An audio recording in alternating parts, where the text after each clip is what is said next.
Paano mo nasabi na parang wasak na wasak talaga ako? Nasaktan talaga ako sa breakup na to? Eh, first time ko ma-experience yung yung parang 2 weeks na, umiyak pa din ako. Nag-break kami kasi pinipili niya ako. Siya o yung pag-aartista. Wow. Siyempre, pipiliin ko yung pag-aartista. Yung passion Okay ka mo. lang.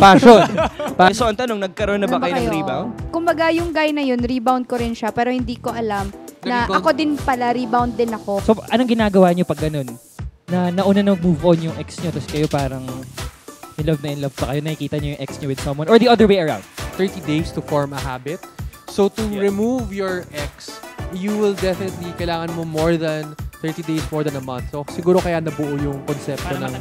Para, pinakilala ko siya sa friends ko, dinala ko siya sa bahay, pinakilala ko siya sa mom ko, gano'n. Tapos, biglang, parang, di ko naman pala siya ganun gusto.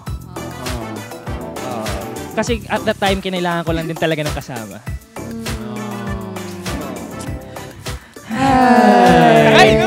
Inom. Inom yan!